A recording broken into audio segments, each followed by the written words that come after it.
לא. ואני בן אדם שאני לא למדתי בבית ספר, למדתי בבית ספר החיים, ועדיין אני לומד עד הסוף. אז לאן אתה טס לפעמים? אני טס להרבה מדינות. הייתי בסין, הייתי בתאילנד. איזה כיף. הייתי באירופה, הייתי במצרים עשרות פעמים, הייתי בירדן. אוקיי. איפה לא הייתי? אז כשאתה בתאילנד ושואלים אותך מאיזה מדינה אתה בא, מה אתה אומר? לישראל. ואתה בירדן או מצרים, מה אתה אומר? אני אמת אומר להם, אני ערבי ישראל. אתה לא אומר פלסטין? ערבי ישראל. הם יודעים מה זה ערבי ישראל, זה 48. והם מקבלים את זה? מקבלים את זה, מי שמקבל את זה מקבל, מי שלא מקבל, זה לא מעניין אותי. אוקיי. זה לא עושה לך בעיות? לא עושה לי בעיות, למה אני לא עושה חשבון לאף אחד. אני חי במדינת ישראל, יש לי אזרחות של מדינת ישראל, יש לי דרכון של מדינת ישראל, יש לי תעודת זאת של מדינת ישראל, ואני מכבד אותם. לצערי, במדינה לא מכבדים אותי, זה לא בעיה, אבל שיהיה טוב, איך שאומרים. אני בחו"ל כל זמן, תמיד זמן, אני אזרח ישראלי, ויש לי סימן שיש לי דרכון ישראלי. הדרכון שלי ישראלי, זה לא פלסטיני. דרכון ישראלי. אתה יש לך דרכון ישראלי, אתה אומר אני מאירופה, מאמריקה? לא, אתה אומר האמת. וזה האמת שיש לי דרכון ישראלי. זה מה שאני יכול להגיד לך. אפילו אני, למשל, אני אומר על עצמי, כל פעם שאני טס למדינות, איזה מדינות, יהיה לי בעיה שם, במסדעי תעופה. איפה אתה הולך, איפה אתה בא, והם בודקים אותי בדיקה, ואני מאוד מאוד שונא את הבדיקות שלהם. למה? אני מרגיש עצמי שאני לא מהמדינה. אני שואל למה? אז יצא לי שאני, בגלל שאני ערבי, יצא לי את זה, למה שאני, חברים שלי יהודים, ואנחנו נוסעים ביחד, עוברים אותם, ואף אחד לא שואל אותם איפה אתם, מאיפה אתם, מה זה, מי שם לך מזוודות. אז אני מגיע התור שלי, מתחילים לעבוד עליי, לא אחד ולא שתיים, מגיעים כל הצוות, שיבדקו אותי, מה אני מאיפה באתי, אני לא חבלן, אני לא חבלן, אני בן אדם, אזרח ישראלי, אני טס כמו כולם, לא מגיע לי לטוס, אם לא מגיע לי לטוס, יגידו שלא מגיע לך לטוס. הייתי נוסע כל הזמן בטיסות של על, עכשיו אני לא נוסע בכלל. תגיד לי למה, שאני אגיד לך למה. העניין שהוא, הבדיקות שלהם מיוחדות לאנשים, يعني כמוני, שאני ערבי, ואני שומר על המדינה יותר טוב מבן אדם שהוא בא מאירופה ועכשיו הוא גר במדינת ישראל. ואני כל הזמן, אני פה, ואני שונא אנשים כאלו. אני אין לי ערבי ואין לי יהודי, אני אמרתי לך, ואני יש לי חברים הרבה יהודים, ואני מבסוט במדינת ישראל, ומצד שני אני לא מבסוט שאני אזרח ישראלי ואני לא מקבל כל מה שמגיע לי. לפחות אני לא רוצה כסף, ואני לא רוצה... תן דוגמה של מה שאתה לא מקבל. תן דוגמה של משהו שהיהודים מקבלים ואתה לא מקבל.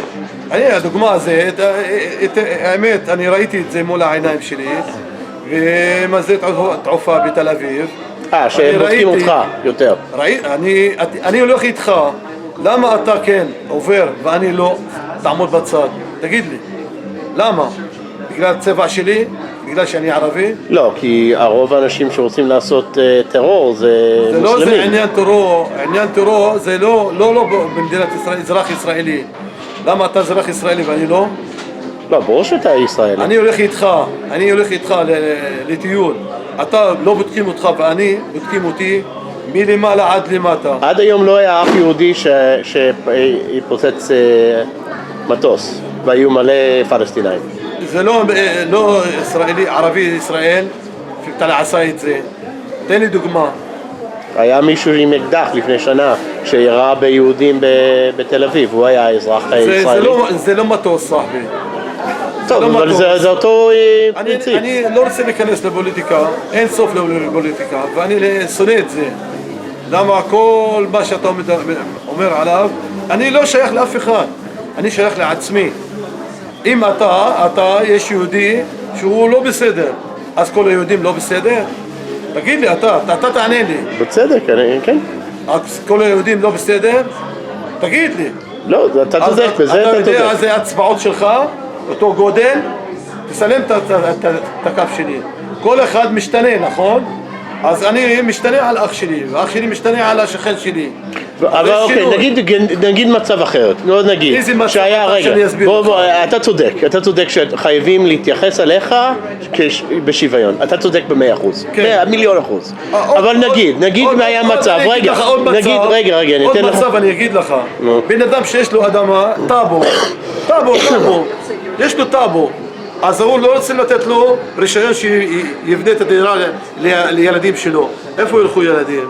אז הוא בונה בלי רישיון, באים הורסים לו את הבית, בסדר, וזה היהודי שהולך לאדמות שלו, זה לא שלו, הוא כופש אותם, הוא לוקח אדמה שזה לא אבא שלו, ושם את הדירה שלו, ואף אחד לא מתעניין. אתה מדבר על המתנחלים שעושים את זה. על הכל. לא, אף אחד בישראל, מדינת ישראל לא עושה את זה. אם אתה רוצה להגן על מדינת ישראל, תהגן כמו צריך. לא, בשטחים אתה צודק. זה לא צדק. בתוך גבולות של ישראל, אף אחד לא לוקח. אתה ביקשת ממני שאני אדבר לאמת, אז אתה תדבר את האמת. אין צדק. אתה אל תגיד לי, אין שינוי. יש שינוי, בטח.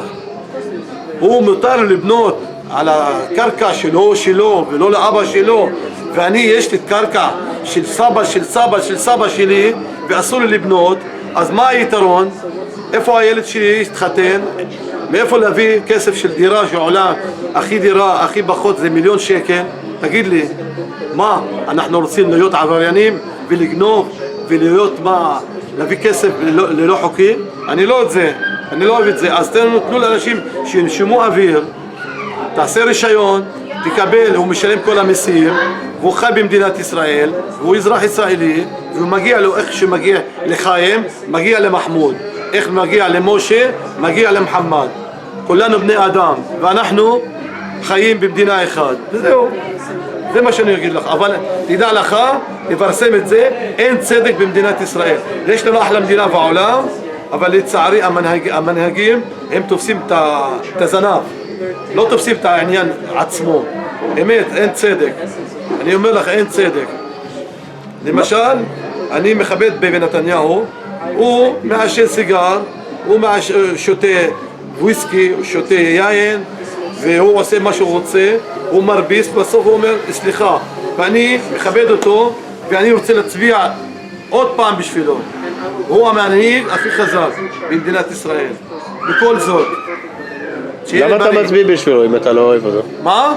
אתה לא... שהוא גבר. אני אומר לך, הוא מרביץ, בסוף אומר לך סליחה. אף מנהיג לא היה ככה. הוא אמת, וכל זה קול של אלוהים, שאני מדבר צדק. אני מדבר צדק, ואני לא מפחד מאף אחד, איך שאמרתי לך מקודם. מה שיש לי בפנים אני מוציא אותו. Thanks guys for watching. Remember to like the video and subscribe. Guys, I pay for these videos out of my own pocket with some help from you guys, the people who donate money. Please go into the description below, donate what you can. It'll help me get further and create more videos. Thanks.